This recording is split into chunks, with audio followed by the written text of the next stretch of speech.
हाय friends, जय Jagannath. Welcome to my YouTube channel. आपण माने केमती अछंती? मैं आशा कर आपण माने बहुत भलरे थिबे। मैं भलरे अछि।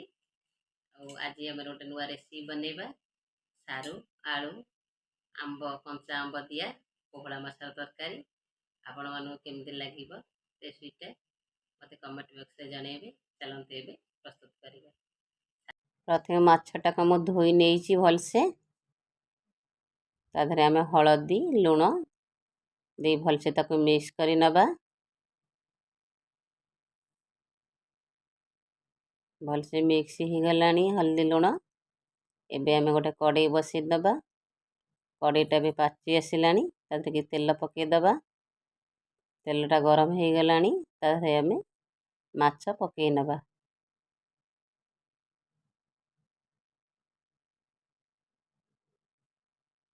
माछटा हेई आसिलानी। ताको गोटे पटल नेउटी दबा। एबे आमे ताको गोटे प्लेट को काढी नबा।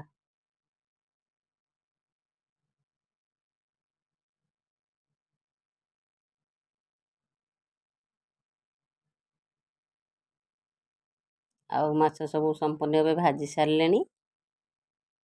एबे आमे कड़ाई बसी आउ किछि तेल नहीं पकेबा। ताधरे सारू आलू टिके लुण पकेइकिरी ताको भलसे भाजी नबा।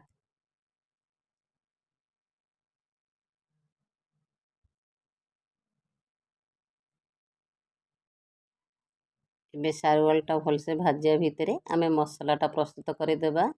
जीरा सोरिष शुक्ला लंका रसुण पियाज ये भलसे मिक्स हो। एपटे आमे देखिदेबा आलू सारू भलसे सिझिलानी।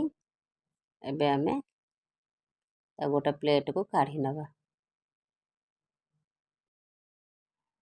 आमे तापर एबे जो पेस्टटा बनैथिले तार प्रस्तुत हो गलानी। किछि तेल पकेबा सोरिष तेल। ताधरे किछि जीरा दिटा पकेइ नबा। एबे से मसलाटाको पकेइ नबा। ताधरे किछि लंका गुंड हळदी गुंड लुण टिके पकेइ दबा। पकेइकी ताको टे मिक्स करि नबा। एबे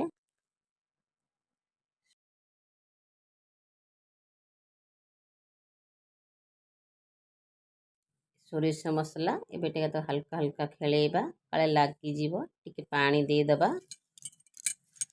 ताको टे मिक्स करनबा भलसे। हेई आसिलानी। एबे ताधरे आमे सारू आलू जो भाजिकी रखिथिले ताधरे पकेइ दबा। ताको टे भलसे मिक्स करि नबा। एबे ताधरे आमे पानी दे दबा। ताको एबे घोड़ेई नबा। देखिबा केते दूर गलानी। एबे सारू आलूटा सिझी आसिलानी। ताधरे किछि आमे कटा आंब रखिथिले काटिकिरी ताधरे पकेइ दबा।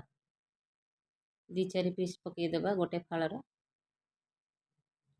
एबे ताधरे आमे माछ पकेइ नबा। ना सारू आलूटा सिझी सारिछि। एबे माछ पकेइ टिके घोड़ेई नबा 5 मिनिट।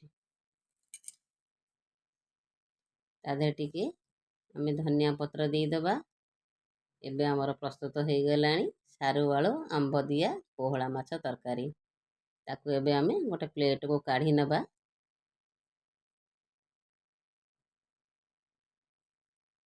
काढ़ी नहीं ताको किसी धनिया पत्र टिके दे गार्निश करदबा। आपण मानको जदि रेसिपीटा भल लागिथिबो लाइक कमेंट सब्सक्राइब निश्चय करेंगे। ये सारू आलू आंब दिया तरकारीटा केमिति लागिला कमेंट बॉक्स रे निश्चय जणाइबे। Thank you.